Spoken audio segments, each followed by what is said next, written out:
ওকে প্রিয় শিক্ষার্থীরা, তোমরা যারা এসএসসি 2024 বোর্ড পরীক্ষা দিবা, তোমাদের বোর্ড পরীক্ষাতে স্টোরি এসে থাকে 15 মার্কের জন্য। আজকের ভিডিওতে আমরা শিখব ইংরেজি প্রথম পত্র স্টোরি লেখার নিয়ম।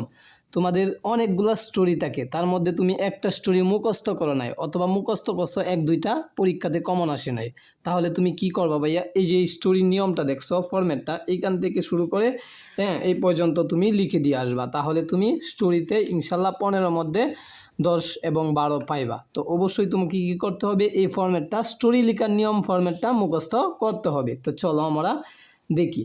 তো স্টোরি তোমাদের 3-4টা লাইন দেওয়া থাকবে, এটা থেকে তোমাকে কি করতে হবে? আইডেন্টিফাই করতে হবে স্টোরির নামটা কি। অবশ্যই তুমি স্টোরির নামটা আইডেন্টিফাই করে কি করবা? উপরে লিখে দিবা টাইটেল হিসাবে, ঠিক আছে? এরপরে লিখবা তুমি, বা যে এনি তোমাদের প্রশ্নে দেওয়া আছে এনি দেখে লিখে দিবা, ঠিক আছে? লেখার পরে তুমি লিখবা the following story is very pleasant. In this story, there is one situation in which character who is chief finger in story. তারপরে লিখবা as we come to know thought this story. এরপরে লিখবা here is suspense what makes to story entertaining. The story based on a situation. এরপরে লিখবা which is related to human life. There is some point below the story. All points are essential. এরপরে subject লিখবা, সাবজেক্টের নামটা, যে সাবজেক্টটা তুমি identify করছো বা এইখানে যে টাইটেলটা লেখছো সাবজেক্টটা, এই সাবজেক্টটা এখানে কি করবা? সুন্দর করে তুমি লিখে দিবা, এই যে এখানে সাবজেক্টের নামটা লিখে দিবা। পরে লিখবা প্লেট আউটস্ট্যান্ডিং রুল।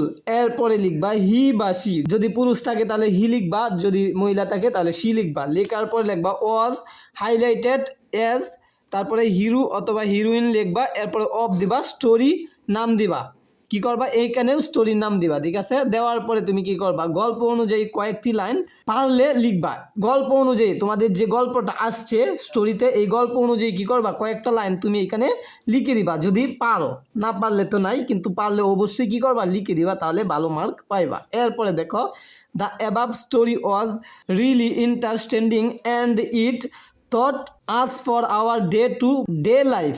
এরপরে দেখো ইট লিখার পরে লিখবা concluded that above story is এফট। তো তোমরা কি করবা? এটা সুন্দর করে ফরম্যাটটা ভালো করে লিখে দিবা, তাহলে স্টোরিতে তুমি ইনশাল্লাহ ভালো একটা মার্ক পাইবা। আর যারা স্টোরি মুখস্থ করে ফেলছো বা কমনও পড়ে যাবে, যে তুমি 10টা মুখস্থ করছো, এখান থেকে একটা কমন পড়ে গেছে, তাহলে ওই স্টোরিটা লিখবা, ওইটা লেখার কোনো প্রয়োজন নাই।